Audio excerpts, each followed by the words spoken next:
Tá aí o novo pôster de Superman, filme do James Gunn que vai rebutar descer no cinema, Gil Pagano. Uhul, eu gostei. Gostou? Gostei. E Já você, fazer umas gostou? comparações, né? Vamos lá. Vamos comparar porque, seguinte, estamos num processo aí de divulgações para o novo trailer de Superman que vai sair amanhã. E você vai ver aqui com a gente. Estaremos aqui. Preparados. Surtando. É. Animados. E olhando pra cima. E agora, já que a Warner tá nessa onda, né? Essa onda grande aí do Homem de Aço, que é o filme do Zack Snyder, mas a gente não fala mais. Eles soltaram esse novo pôster aí. Sérgio Moro. Parece. Ele lembra um pouco, eu juro. Mas assim, basicamente. Para de... não, então, só queria fazer uma observação. Eu acho que a gente vai fazer essa comparação um pouco mais pra frente, que eu já vi os spoilers da apresentação do João.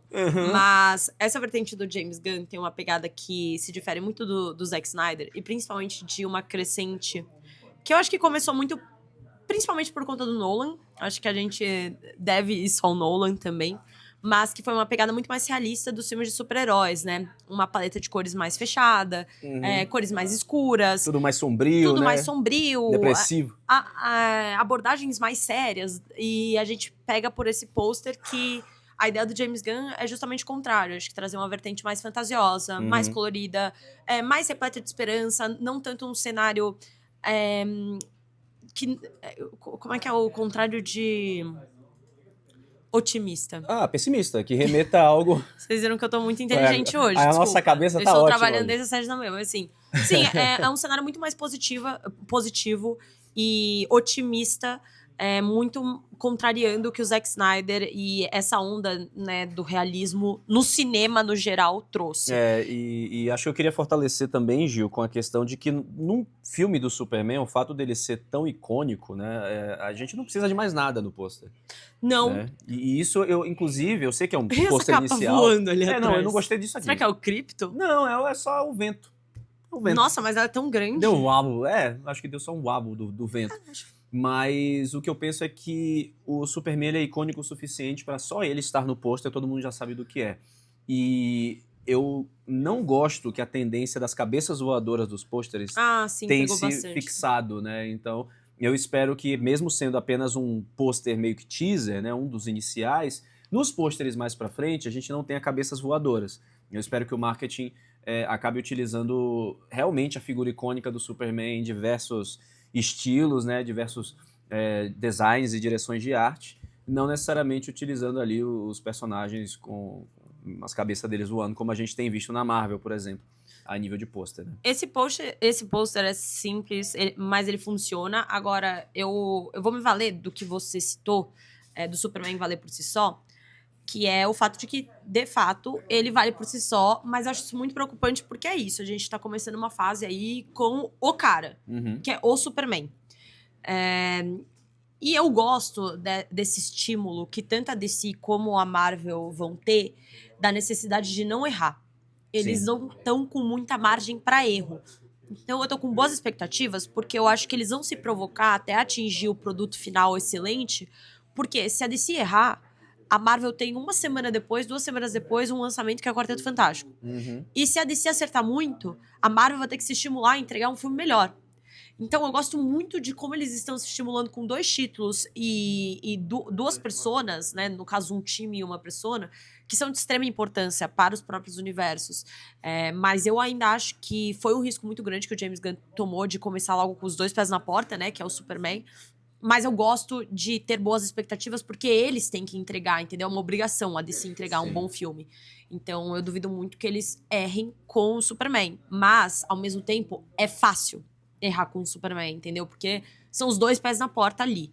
Agora, com esses indícios que a gente tá tendo de ser uma vertente mais fantasiosa, mais colorida, talvez pegar uma ou outra coisa que tenha um alívio cômico mesmo dentro do drama, porque a gente sente o drama nos trailers, mas também um alívio cômico principalmente vindo do Krypto. Exatamente. Acho que pode vir coisa boa aí, mas amanhã a gente vai descobrir um pouco mais, né, com o trailer completo. Amanhã a gente deve ter um trailer mais focado na história, né, e vai dar mais pistas sobre isso. Agora vamos lembrar também que, assim como o filme do Superman, o filme do Quarteto Fantástico também está se baseando em uma pegada otimista, em uma pegada de família, né, em algo Colorida também. colorido, né, claro, sempre com o azul em voga. O design de produção bem legal. Mas eles estão sempre se pautando nesse sentido da esperança, né, do otimismo, de ser um herói celebrado. Né? No caso do quarteto, é um grupo de heróis celebrados, e aqui com o Superman é a questão do olhar para cima, né, para o futuro, para o amanhã, para se ter um otimismo, né, uma esperança de dias melhores, que é o signo do Superman. Né? Se a gente puder, inclusive, comparar os dois pôsteres, né, o primeiro pôster com o atual do Sérgio Moro, a gente tem aí é sempre o Superman olhando adiante, né? É sempre o Superman olhando para cima, olhando ali para o futuro, para o amanhã. Então é sempre essa perspectiva de dias melhores, que eu imagino também que é o que o James Gunn está buscando. E no primeiro pôster que foi lançado, que é o da direita, a gente tem o uniforme um pouco ali difuso no degradê. Dessa vez, como a gente já viu o trailer, resolveram finalmente mostrar um pouco mais do uniforme e mostrar que é um uniforme um pouco mais colado, né? Não apenas aquele frouxo, frouxinho Mas do eu macacão, até gosto né? mais do primeiro pôster, sabia? Eu gosto muito do primeiro pôster. Gosto muito bonito, da mescla de cores. Eu gosto também que eles... Eu gosto da capa, assim, se misturando no degradê. Também, e gosto também... Ele tá se misturando no degradê, muito legal esse pôster. Inclusive, eu gosto também que nesse lançamento do pôster foi quando eles anunciaram a música também. Foi. Então, curto. Que eu fui com... Não pode misturar o tema do Superman com rock, Pode. Não sei se eu gosto. Tá tudo liberado, pode tudo. Queimei a língua. O degradê, inclusive, a gente comentou isso no primeiro vídeo que eu e o Hessel comentamos sobre o pôster. Meu Deus, mais um vídeo de 9 minutos falando sobre o pôster. É isso aí. E aí, a gente comentou sobre esse degradê legal. aqui, que era uma referência ao pôster original do Superman, né, de 1978. Você vai acreditar que um homem pode voar. Tinha esse degradê, que é meio que o rastro do voo do Superman de Christopher Reeve, e a gente pode comparar como se fosse nesse pôster aqui, o zoom daquele degradê ali. Legal. Então é uma referência bem bacana ao pôster de 78. No pôster de Superman o Retorno... Irado. Eu particularmente é um pôster bem legal. Acho irado. E tem as sombras ali no Superman, o que poderia denotar um filme mais sombrio. Acaba sendo um pouco, né? Um filme que tem essa pegada realista que você falou, Gil. Mas, novamente, é o Superman na sua imagem mais icônica possível, né? Voando no alto da Terra. E falando em voando, Zack Snyder, com o nosso Homem de Aço Henry Cavill, um borrão sobre Metrópolis. Esse já pega bastante mais a vertente realista que a gente falou, que não só assolou os filmes de super-heróis, mas também o cinema no geral. Eu acho, novamente, me faço repetitiva, que eu acho que o Christopher Nolan foi um grande responsável, ele moldou uma forma, um estilo que acabou sendo replicado por outros filmes. E é um estilo que eu particularmente gosto muito, principalmente quando se trata de filmes do Nolan. Mas acho que em filmes de super-herói tá tudo bem a gente testar coisas novas agora. Que foi justamente quando Guardiões da Galáxia saiu. E era um filme muito mais colorido, com uma trilha sonora muito marcante, com personagens que... enfim, sempre estavam repletos de cor. E eles sempre estavam repletos de carisma, felicidade, otimismo. Eu acho que é uma parada que o James Gunn gosta de colocar nos filmes dele, e eu acho que essa vertente pode ser interessante numa perspectiva nova do Superman, porque a gente tá acostumado há bastante tempo com esse realismo do Snyder, que eu particularmente gosto. Tem certas decisões criativas do Homem de Aço que eu não sou muito chegada, mas é um filme que eu gosto, assim. Ele divide bastante opinião, assim. Sinto que muita gente ama, muita gente desgosta, absurdos. Eu sou meio que um meio termo, assim. Eu gosto, mas não é meu favorito. O que eu não gosto dos filmes do Snyder, e que provocou um distanciamento no público, pelo menos o que eu vejo, é que ele tratou os heróis muito como deuses. E aí eu acho que isso provoca meio que um afastamento, sabe?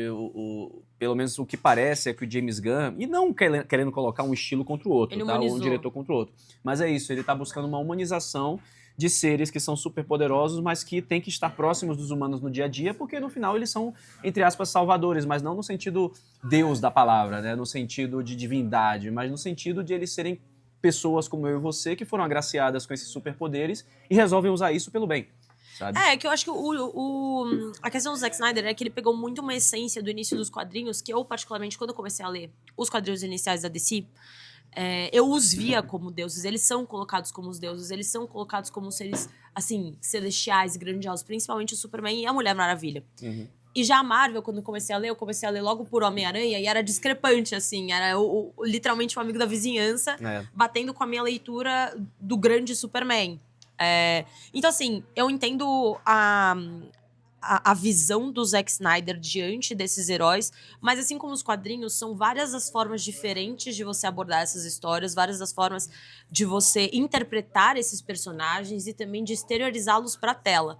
Novamente, já tivemos aí uma visão mais soturna, deles colocados como deuses mesmo, então essa vertente um pouquinho mais humana e talvez passível de falhas e colorida, e mesmo com as falhas visando o otimismo, eu acredito que possa ser um passo legal a gente observar aí. Obviamente a gente só vai saber efetivamente no dia 11 de julho, mas, por enquanto, eu tô bem com expectativas altas, tanto quanto pra Superman como pra Quarteto Fantástico.